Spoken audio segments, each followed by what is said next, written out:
मी वयाच्या 8व्या वर्षापासून म्युझिक शिकायला सुरुवात केली. At the age of 8, I started to learn music. होते त्यांच्याकडून मी सगळं म्युझिकचं शिक्षण घेतलं आणि आमच्या घरामध्ये music I learned music from my uncle. वडिलांना My father was very fond of music. आवड होती पुष्कळ आणि हे इन्स्ट्रुमेंट निवडलं म्हणजे काय, मी आधी first time First, I was keen to learn violin, but my fingers could not reach because they were too small. So I dropped the idea. वडील म्हणाले की सगळे शिकतात तसं त्याचे नाही, काहीतरी वेगळं नवीन काहीतरी कर. My father said, करत नाही, don't learn what everyone else does. Choose something different. वाजवतात म्हणजे तर generally men played this instrument, the jaltarang. That's why I chose this. I thought, let me try this one. Those days, no females played on tabla either. माझे गुरु much earlier, my guru had established an orchestra class. Then later, when we were little, he developed certain ideas regarding the choice of instruments for this children's orchestra.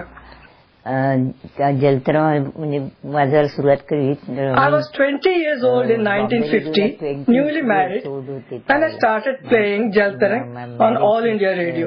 तेव्हा त्यावेळेला माझी Bombay रेडिओला जलतरंगचे programme सुरू Then slowly, various programs for Maharashtra government conferences came my way. Program मिळायला लागले आणि बाहेर private programme.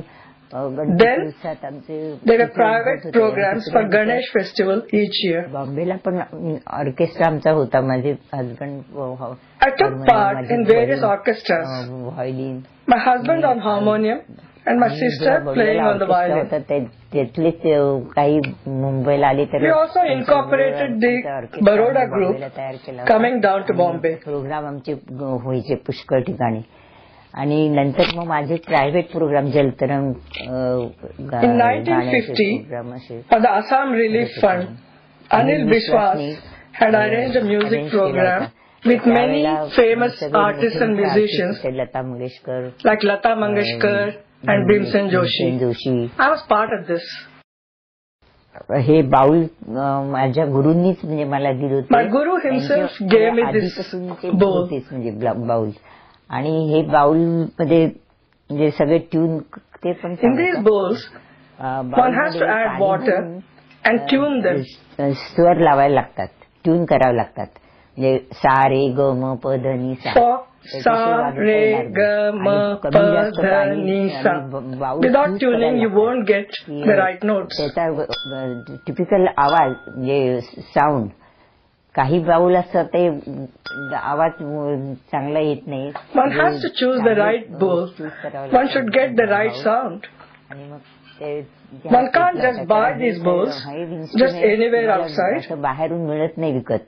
Fact hand बॅगेत. To bring them over here, I packed them in my hand luggage. एक छोटे आधी मोठे. The small ones went into the big ones with several layers of towels. Second layer towel, the third layer. I kept the 2 carry bags under the seat as they were so precious. दोन ह्याच्यातून असे आणले. I came to Australia in 1999. My husband had just passed away, so my son brought me here. That was on 24th June 1999. पण त्यावेळेला आले म्हणजे मी इकडे माझी फॅमिली, मुलगा, my family, my son, my granddaughter, they were all in Sydney. So I was quite happy to come. यायचं म्हणजे आनंद झाला. म्हणजे खूप बरं वाटलं. If I had stayed there, I would have missed my family. नाहीतर मी तिकडे एकटी राहून माझी फॅमिली मिस केली असती मी. म्हणून मी I just decided to come here. In any case, my son wouldn't have allowed me to stay back by myself. मुलांनी मला एकटी तिकडे ठेवली पण नसती. I am alone. ऑस्ट्रेलिया मला खूप आवडलं. I love Australia very much. The climate and weather here is so good. हवा पाणी काही इंग्लिश मध्ये सांगते. ते फार चांगले आहे. त्याच्यामुळे इथे आल्यावर माझी मुख्य weather My health improved straight away after my arrival here. आणि I was so pleased. आणि अर्थात माझ्या फॅमिलीकडे आधी आले तेव्हा For a while, I did feel lonely. एकटेपणा वाटायचा म्हणजे असा But then I started my music and I slowly adjusted myself. हळूहळू मी ऍडजस्ट झाले. मेन थिंग इज म्युझिक मुळे मी Because I was so immersed in my music, my life here has become that much more meaningful. राहायला